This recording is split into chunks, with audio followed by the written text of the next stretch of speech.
The era of mass media is over. Happy 4th of July, everybody. Bo Sachs distributed an article by Peter Bale titled "New Book by Jeff Jarvis Uses Lessons from Media's Print History to Frame the Digital Future." It reminded me of a rather cynical communist I used to work with who said, "Freedom of the press for everyone who can afford a press." Jarvis says the era of mass media is over, and he gives several reasons. The big one is there's no need for big capital-intensive investments, whether in printing plants, TV studios, or distribution networks. All those things have been disrupted. For just a silly example, we no longer need typing pools. Layout is getting easier all the time, and AI will continue to make it even easier, lowering the cost of entry into the market. Capital-intensive investments require scale. The new media landscape is very different.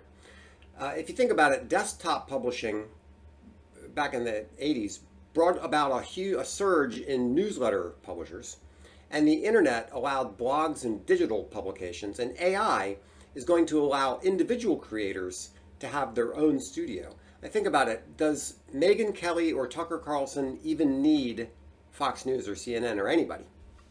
The path forward, Jarvis says, is to rethink the value proposition and what service you are offering. I agree with that. Free commerce means people pay for things they want, right? But he also says we need to stop thinking of the public as audience and start thinking of them as participant.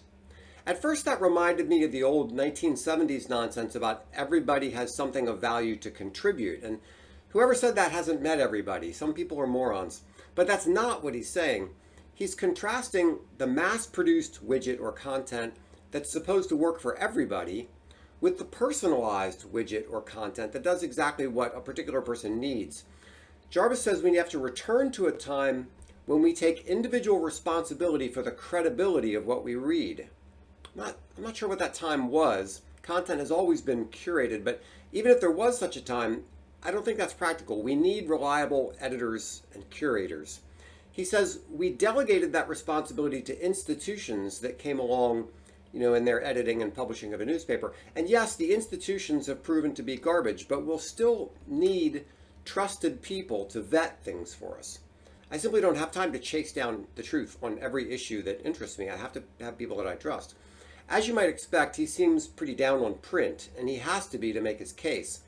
We may not need huge newspapers anymore, but creating a glossy magazine still requires some infrastructure, and people still like magazines no matter what the tech boys tell you. We are definitely in a transition from print through print plus digital into something else. And Jarvis is one of those people who's thinking ahead about those things, so it's worthwhile paying attention to his views.